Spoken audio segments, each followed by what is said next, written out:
Aurore Berger, bonjour. Bonjour. Députée des Yvelines, vice-présidente du groupe La République En Marche de l'Assemblée nationale, coronavirus Covid-19, légère hausse des cas, hausse des températures aussi parallèlement. Est-ce que ça a à voir quelque chose ou pas? Ça, bon, je laisse le débat aux spécialistes.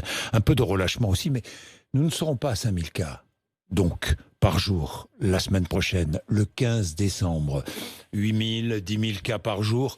Faut-il tout de même sortir du confinement? Aurore Berger. Il y a eu justement une des propositions qui ont été très claires. C'est-à-dire ce dont on avait besoin, c'est d'avoir à la fois un calendrier et de savoir ce qu'il fallait ou non atteindre pour pouvoir y arriver. Donc il y avait cet objectif en effet de 5000 cas par jour pour permettre à notre hôpital fixé par le président de la République, supporter justement le volume de personnes arrivant en réanimation. Vraisemblablement, nous n'y serons pas. Il y a une forme de rebond qui est liée probablement à la réouverture aussi des petits commerces, mais c'était une nécessité que de pouvoir les réouvrir. Donc là, tout est sur la table, sur la manière avec laquelle on va pouvoir possible. ou non. Un report possible. Et vous le savez, moi je suis très attachée à la réouverture des lieux culturels, je sais. Mais je suis surtout très attachée à la vie des Français et au fait qu'on ne peut pas prendre le risque, encore une fois, que la crise sanitaire l'emporte. Donc, si on veut pouvoir fêter Noël en famille, puisque c'est ça l'objectif, c'est faire en sorte que les Français se retrouvent. On a aujourd'hui des risques importants aussi sur la santé mentale des Français. Et je crois qu'on a tous besoin de pouvoir retrouver nos proches, retrouver nos familles. On a des syndromes dépressifs qui sont importants dans notre pays. Et je crois que ça doit aussi entrer dans la balance pour permettre de nous retrouver ensemble. Salles de spectacle, cinéma, musée pourraient ne pas rouvrir le 15. C'est ce qui est mis sur la table aujourd'hui en fonction, encore une fois, d'un seul critère. D'un seul critère. Non, mais ça, j'ai bien compris. Sanitaire. Mais donc, les salles de spectacle, les musées, les cinémas pourraient ne pas rouvrir. C'est possible. C'est possible, je ne le souhaite pas. Personne ne peut le souhaiter. Mais encore une fois, possible. La question, c'est de savoir comment on protège au mieux les Français. Avec ma famille, je ferai Noël au mois de juin, disait hier soir Axel Kahn sur BFM TV. Alors là, un torrent d'insultes après cela. Torrent d'insultes, il a été traité de tous les noms, de grabataire, de débile, enfin bon, etc., etc. Est-ce cela la liberté d'expression? Franchement. Je crois qu'il faut parfois accepter de ne plus regarder les réseaux sociaux parce que je ne suis pas certaine que ce soit la liberté d'expression. Vous arrive de ne plus les regarder, vous êtes très présente, ça vous Oui, arrive? parce que je considère que c'est utile quand même de pouvoir être présent, c'est utile de pouvoir avoir un dialogue direct aussi tout simplement, de répondre à des interpellations, mais l'interpellation c'est pas la haine, l'interpellation c'est pas l'insulte permanente, c'est pas espèce de poubelle qui peut parfois exister, qui se déverse sur qui que ce soit. Vous parlez d'Axel Kahn, je crois que personne ne peut remettre en cause la compétence et l'éthique qui sont les siennes. Et tout simplement parce que... Oui, c'est désolant, c'est navrant, et ça fait surtout qu'il y a un certain nombre de personnes qui vont renoncer à être présentes sur les réseaux sociaux et à avoir ce dialogue direct qui peut exister avec les Français si à chaque fois ce sont des insultes, ce sont des menaces, ce sont des attaques graveleuses quand vous êtes une femme. C'est ça qui est insupportable. Regardons l'actualité. Aurore Berger, 4 ans de prison, dont 2 avec sursis requis par le parquet contre Nicolas Sarkozy. Ça vous paraît sévère? J'ai pas à juger. Moi, je suis pas juge, je suis pas magistrate. Ces avocats vont aujourd'hui pouvoir plaider sa défense. Et c'est la justice qui décidera. Moi, j'ai aucun commentaire à faire sur le sujet. Bien, la loi confortant les principes républicains. Parlons-en parce que vous allez aborder toutes les discussions au Parlement, à l'Assemblée nationale. Je sais que la République En Marche va préparer des amendements, j'imagine. Bien sûr, mais comme je pense tous les parlementaires vont s'impliquer sur ce texte. Bon. Alors, pourquoi d'abord ne pas parler de lutte contre l'islamisme radical ou contre les séparatismes? Moi, je crois Pourquoi que ne pas employer les mots? Alors, moi, j'ai aucun problème à employer les mots. Le Premier ministre l'a redit d'ailleurs ce matin en interview. Évidemment, j'ai vu dans Le Monde, évidemment, malheureusement qu'aujourd'hui, notre ennemi, l'ennemi de la République, c'est l'islamisme. C'est celles et ceux qui veulent considérer... La France est menacée par les islamistes. De fait, la France a même été attaquée par les islamistes. Vous avez à la fois près de 1500 Français qui sont partis dans des territoires irako-syriens pour combattre à l'étranger, mais contre nos valeurs. Et vous avez des attentats qui ont été perpétrés sur notre sol. Donc vous avez ces 2 risques essentiels, parce que c'est notre vie qui est en cause. Donc ça, c'est évidemment le premier des sujets. Est-ce qu'une autre société obéissant aux lois religieuses de l'islam fondamentaliste, s'organise sans bruit dans notre pays. Mais c'est ce que certains souhaitent faire, c'est-à-dire établir une contre-société où les lois religieuses seraient supérieures aux lois de la République. Et c'est pour ça qu'on doit impérativement réagir. Et certains disent, est-ce qu'il est trop tard ou pas? Je crois qu'il est nécessaire de le faire aujourd'hui. Les lois de la République sont supérieures aux lois religieuses. Dans le texte, on pourrait... Mais c'est le cas, oui, c'est déjà le cas dans notre Constitution. Mais il est toujours bon de le rappeler, peut-être, non? Je crois qu'on le rappelle en réaffirmant les principes républicains qui sont les nôtres. Et c'est tout l'objet de la loi. L'objet de la loi, c'est ça, c'est de faire en sorte que à chaque instant de la vie, sur tous les territoires, dans tous les espaces, ce soit en permanence la loi de la République qui prévale. Et encore une fois, ce texte, c'est pas... J'entends celles et ceux qui voudraient instiller le doute, notamment auprès de nos compatriotes musulmans, dire attention, c'est un texte qui vous stigmatise. Ils disaient la même chose. Ils disaient même anti-musulmans, c'est-à-dire contre celles et ceux qui voudraient pratiquer leur religion. On disait déjà la même chose en 2004, au moment où les signes religieux ostensibles ont été interdits à l'école. Tous les signes religieux ostensibles. Ces textes sont des textes qui protègent la liberté de conscience des Français, qui protègent leur liberté de croire ou de ne pas croire, qui protègent notre République, qui protègent aussi en particulier les femmes, parce qu'il y a tout un pan dans ce texte sur les enjeux de dignité humaine, sur la question des certificats de virginité, sur la question de la polygamie. Je vais vous en parler, mais 54 articles dans ce texte. L'un contrôle la haine, veut contrôler la haine en ligne. Oui. Ça m'intéresse beaucoup. Et vous aussi, Aurore Berger. Alors, nouveau délit de mise en danger de la vie d'autrui par diffusion d'informations relatives à la vie privée, familiale ou professionnelle d'une personne permettant de l'identifier ou de la localiser. 3 ans de prison et 45 000 € d'amende. La peine est aggravée si c'est un policier, un gendarme ou un enseignant qui est concerné, c'est cela. Parce que c'est exactement ce qui s'est passé dans le cas de Samuel Paty. Samuel Paty est celui qui l'assassine, qui porte le coup fatal. Et puis il y a toutes celles et ceux qui ont rendu cela possible. Ceux qui ont fait des pressions, ceux qui l'ont menacé, ceux qui l'ont jeté en pâture sur les réseaux sociaux, ceux qui ont divulgué son identité. C'est pas ce jeune Tchétchène tout seul qui a décidé d'aller tuer un beau matin Samuel Paty. C'est parce qu'il y a eu toute une chaîne de responsabilité qui a rendu cela possible. Et ce que l'on veut, c'est stopper immédiatement cette chaîne avec 2 dispositions différentes. Une première disposition qui est un délit sur les pressions que vous pouvez avoir, les pressions séparatistes. C'est-à-dire un enseignant qui n'est pas menacé directement, c'est-à-dire on ne va pas vous menacer de vous frapper, on ne va pas vous menacer de mort. Par contre, on va vous faire comprendre que ce serait bien d'arrêter d'enseigner ce que vous enseignez, que votre enfant, il n'a pas à apprendre ce qu'était la Shoah, que votre fille, elle n'a pas à aller à un cours de piscine, qu'il serait bien de ne pas montrer des caricatures en classe. C'est-à-dire, on va faire pression sur votre liberté pédagogique et sur la nécessité absolue que vous ayez de transmettre les valeurs de la République. Et donc, on crée ce délit de pression séparatiste. C'est la même chose si vous vous rendez à l'hôpital et que vous dites non, je refuse que ma femme puisse être soignée par un homme. Donc ça, c'est la première des dispositions. Et c'est aussi ce qu'a subi cet enseignant avec, vous savez, tous ces mails qui ont été reçus insidieux pour essayer qu'il change finalement, qu'il n'enseigne plus. Et puis ce que vous disiez, le deuxième point, qui est sur la haine sur Internet, et sur le fait qu'on va délivrer son nom, son identité, des informations personnelles, le désigner exactement, en lui disant c'est lui qui est coupable, c'est lui qui est responsable, et de fait, ça peut aller jusqu'au pire, on l'avait vu. Aurore Berger, ce texte donc est censé aussi protéger le service public contre tout excès communautariste, encadrer les associations, une transparence dans l'exercice du culte, c'est l'un des objectifs. En termes d'éducation, on a beaucoup parlé avec le ministre hier, je ne vais pas y revenir. Dignité, égalité de tout ça, vous en parliez, certificat de virginité, donc plus de certificat de virginité, lutte contre les mariages forcés aussi. Bien sûr. Ça, c'est indispensable. Tiens, à propos d'un amendement possible, vous allez me dire, interdiction du port du voile aux petites filles ? C'est un amendement sur lequel nous travaillons et nous y réfléchissons avec certains parlementaires. Qui peut aujourd'hui accepter dans notre pays ? Alors attendez, je m'arrête là-dessus. Vous travaillez, c'est l'un des amendements que La République En Marche pourrait déposer. Nous verrons et je pense qu'on aura ce débat. Vous êtes favorable ou pas ? Moi, à titre personnel, je me suis déjà exprimé sur le fait que j'étais favorable. En fait, je vais plutôt vous retourner. Êtes favorable. Je vais plutôt vous retourner. Mais j'ai pas peur. Je vais plutôt vous retourner la question. Qui peut aujourd'hui être favorable à l'idée qu'une petite fille de 2 ans ou de 3 ans soit couverte d'un hijab ? On est bien d'accord. Qui peut être favorable ? Vous savez, malheureusement, pas tout le monde. Pas tout le monde est d'accord justement avec ce qu'on est en train de dire, puisque nous avons malheureusement un certain nombre de parents qui considèrent que c'est normal et que la perspective de leur enfant, c'est que dès le plus jeune âge, de 2 à 3 ans, elle soit couverte entièrement. Ça veut dire quoi? Ça veut dire une hypersexualisation dès le plus jeune âge, parce qu'on considère qu'elle doit donc être pudique à 2 ans, à 3 ans, à 4 ans.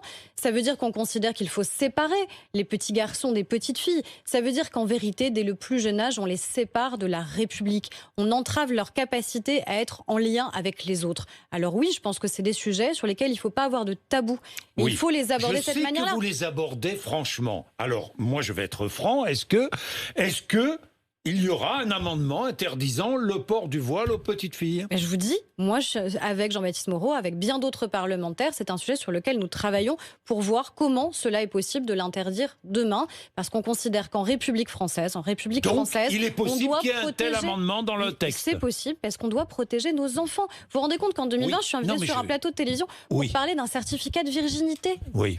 Mais enfin, les gens, ils doivent être abasourdis d'entendre un truc pareil. Alors certains nous disent, oui, mais ça ne concerne pas beaucoup de femmes. Oui, enfin, il y en aurait une seule dans notre pays qui serait concernée. C'est-à-dire qu'elle doit aller chez son médecin. Son médecin doit vérifier qu'elle est donc vierge pour potentiellement pouvoir être mariée. Ce qui est ensuite, de fait, un mariage forcé qui est mis en place. Donc avec un viol conjugal. Mais vous vous rendez compte? Ça veut dire qu'à un moment, insidieusement dans notre pays, on a accepté qu'un certain nombre de libertés fondamentales puissent être entaillées. Mais pourquoi a-t-on accepté? Qui a accepté? Parce que quand Lionel Jospin, avec l'affaire de Creil, dit finalement c'est pas grave, progressivement, un certain nombre d'hommes et de femmes politiques ont préféré ne pas regarder la réalité en face, par peur d'être disqualifiés, par peur d'être traités d'intolérants. Parfois, on a accepté ce qui est intolérable dans notre pays. C'est ça qui s'est mis en place, c'est ça qui s'est passé. Les islamistes qui ont inventé cette fameuse accusation d'islamophobie pour mieux discréditer celles et ceux qui, tout simplement, disaient que les lois de la République ça existe, doivent partout... Est-ce que ça existe? Non, mais je refuse d'utiliser ce terme. Est-ce que le racisme existe? Oui. Est-ce qu'il doit être combattu? Oui. D'ailleurs, il a été combattu hier soir sur un terrain de foot. Exactement. Et je crois de la plus belle des manières par des joueurs qui ont dit stop et qui ont dit que ce match ne pouvait pas se jouer parce que le racisme est intolérable. Par contre, chercher à discréditer celles et ceux qui, tout simplement, considèrent que la laïcité, c'est l'une des plus grandes libertés que nous avons dans notre pays et l'une des meilleures protections que nous avons dans notre pays. Protection de la liberté de conscience, de la liberté de culte aussi. Vous dites que la laïcité, c'est la liberté. Bien sûr. C'est la liberté. Bien sûr. Oui, mais vous êtes favorable à une laïcité stricte. Mais ça veut rien dire, une laïcité stricte. Ça veut rien dire Bourdin. ou pas? Bon, alors, attendez. Celles et ceux qui disent ça, vous savez bien que c'est pour chercher à nous disqualifier. Dire là, mais attention, c'est des réacs, c'est des fachos. Vous avez lu le texte de Jean Bobéro adressé à Emmanuel Macron? Alors non, je ne l'ai pas lu. Vous ne l'avez pas lu, c'est dommage. C'est l'historien de la laïcité. Il dit attention à la tyrannie de la laïcité. Ça existe, la tyrannie de la laïcité? Moi, ce que je trouve formidable, c'est qu'on en vient maintenant à mettre sur le même plan celles et ceux qui sont laïcs et ceux qui les combattent. Et je trouve que c'est intolérable. Donc maintenant, nous sommes appelés les laïcards. Laïcard, c'est un mot qui a été inventé par Charles Maurras. Moi, je ne suis pas l'héritière de Maurras. Je suis l'héritière, par contre, de celles et ceux qui ont porté ce combat pour la laïcité. Oui, mais c'est l'État qui impose la laïcité. Mais le berceau de la laïcité, c'est l'école. C'est de faire en sorte qu'à un moment, on considère que l'autre est notre semblable, qu'on regarde d'abord le citoyen qui est en lui avant de regarder une appartenance communautaire, une appartenance religieuse. C'est, encore une fois, profondément une liberté. Et donc, oui, depuis des années, malheureusement, on a essayé systématiquement, de manière très pernicieuse, mais de manière très efficace, de disqualifier celles et ceux qui portaient ce combat-là. La laïcité, c'est pas un glaive. La laïcité, ça tue personne. La laïcité, c'est un bouclier. C'est quelque chose qui vous protège, qui protège la dignité humaine, qui protège la liberté de conscience, qui protège la liberté de culte. C'est pas l'athéisme, la laïcité. C'est la capacité à croire ou à ne pas croire, quoi que vous soyez. Prenons juste un exemple. Un exemple au moment de l'école. Et reprenons cette fameuse loi de 2004, qui était une loi courageuse d'interdiction de tous les signes religieux ostensibles à l'école. Eh bien, vous créez un espace de respiration pour les enfants. Vous créez un espace de liberté. C'est-à-dire si, dans ma famille, quelle que soit la religion, mes parents souhaitent que je sois élevée dans telle ou telle tradition, opinion religieuse, eh bien, à l'école, j'ai le choix. À l'école, j'ai le droit de ne pas croire. À l'école, j'ai le droit de croire à autre chose. À l'école, j'ai le droit tout simplement de m'en moquer. C'est ça qui est important, c'est que cette liberté, on doit pouvoir la retrouver pleinement. On vient de conclure le procès de Charlie Hebdo avec les plaidoiries que j'invite chacun à lire de Patrick Klugman, de Richard Malka. On doit pouvoir défendre cette liberté qui est essentielle dans notre pays et on ne doit pas laisser un pouce à celles et ceux qui veulent l'attaquer. Oui, on ne doit pas laisser un pouce à celles et ceux qui veulent l'attaquer, mais on doit aussi ne pas oublier ceux qui croient. Bien sûr. Je vais vous lire ce qu'écrit le philosophe Jacob Rogozinski. Je ne sais pas si vous avez lu aussi son texte qui est formidable. Il dit « Rien ne peut nous interdire d'insulter Dieu ou l'un de ses messagers. Nous sommes certains qu'aucune injure ne saurait l'atteindre, pour la bonne raison qu'il n'existe pas, qu'il n'y ait aucun Dieu. Tel est notre credo, la dernière croyance à laquelle nous accordons foi. C'est pourquoi nous n'arrivons pas à comprendre que pour des hommes qui croient en lui, une insulte qui le vise est plus grave que celle qui les viserait personnellement. » Vous comprenez qu'une insulte qui vise Dieu est plus grave pour certains qu'une insulte qui les viserait personnellement? Non, je ne le comprends pas. Évidemment que je ne le comprends pas. Je trouve insupportable, évidemment, toutes les attaques qui sont racistes, qui sont antisémites. Les délits doivent être renforcés, aggravés, y compris sur la question de la haine en ligne que nous évoquions. Mais celles et ceux qui considéraient qu'ils sont offensés parce que, oui, dans notre pays, on peut montrer des caricatures, on peut dessiner et on peut en faire en sorte que nos enfants comprennent tout simplement quelle est l'essence de notre pays. Vous ne comprenez pas qu'on puisse être offensé? Mais en fait, ça m'intéresse pas. Ça vous intéresse? Non, mais je suis désolée, mais à un moment, la question, elle n'est pas est-ce qu'on est offensé ou pas. Mais au nom des offenses potentielles qui existeraient, parce que quoi? Parce qu'on a caricaturé. Parce que c'est ça dont on parle. Parce qu'on a fait un dessin. Au nom de ces offenses-là, on peut tuer. Au nom de ces offenses-là, on peut disqualifier. Au nom de ces offenses-là, on peut professer la haine. Eh bien non, je crois que dans notre pays, justement, on doit respecter ceux qui croient, quelle que soit la confession qui est la leur. Évidemment, on ne doit pas attaquer une personne qui est musulmane parce qu'elle est musulmane, catholique parce qu'elle est catholique, juive parce qu'elle est juive. Évidemment, ce sont des délits qui doivent être impérativement et fortement condamnés, mais on a le droit dans notre pays de moquer Dieu.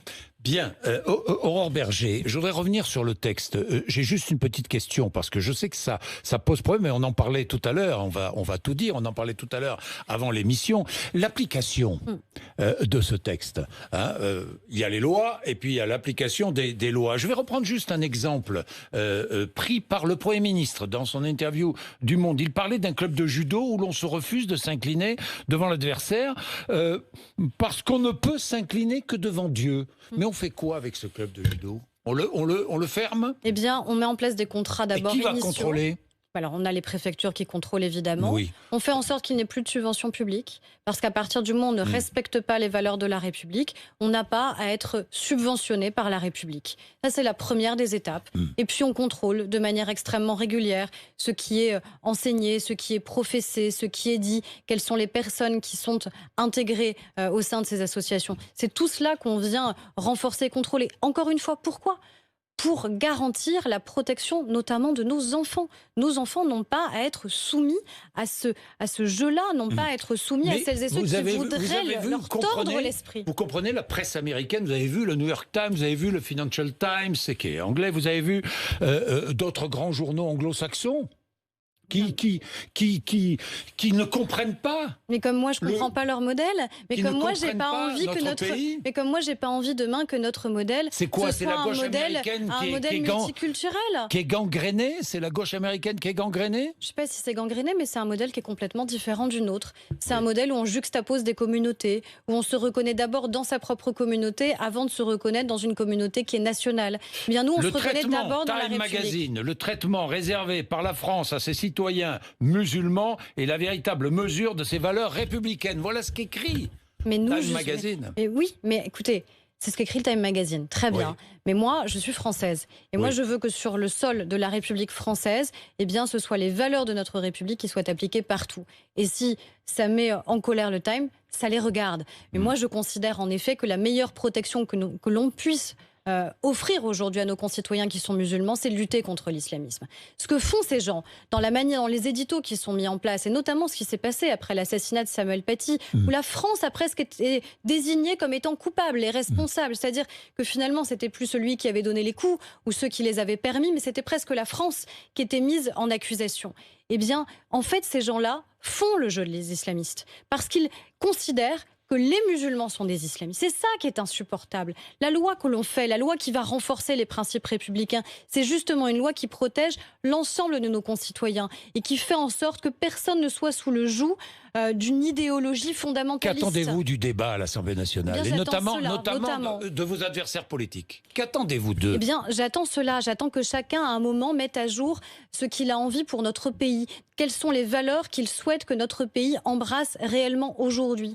Parce que on peut considérer, certains encore une fois considèrent qu'il est presque trop tard. Moi, je considère que c'est le bon moment pour agir, mais qu'on peut plus attendre. Qu'on peut plus attendre face à des idéologies qui sont dangereuses, face à des idéologies qui, encore une fois, tordent l'esprit de nos jeunes, de nos enfants, qui sont extrêmement vindicatives et violentes à l'égard de nos filles et des femmes. Et donc, il faut partout réaffirmer ce qu'est la République. La République, elle est fraternelle. La République, elle est généreuse. La République, elle met en place une école qui est gratuite, qui est laïque. La République, elle fait en sorte qu'il y ait une égalité des chances. Mais elle a aussi exister. créé le séparatisme. Et la République... Mais avec partout, la ghettoisation des quartiers, avec la montée de la pauvreté, elle a créé du séparatisme. Mais partout, la République a reculé, d'autres ont pris sa place. Ça, c'est certain, et ça veut dire qu'il faut faire les deux. Ça veut dire qu'il faut lutter partout contre le séparatisme, qu'il faut lutter contre des idéologies qui veulent attenter à nos valeurs républicaines, et qu'il faut que la République soit partout réinvestie chez elle, que ce soit à l'école, que ce soit sur la culture, que ce soit par le travail. Évidemment qu'il faut le faire, et il faut faire les deux dans le même temps. Merci Aurore Berger d'être venue nous voir ce matin, RMC et BFM TV.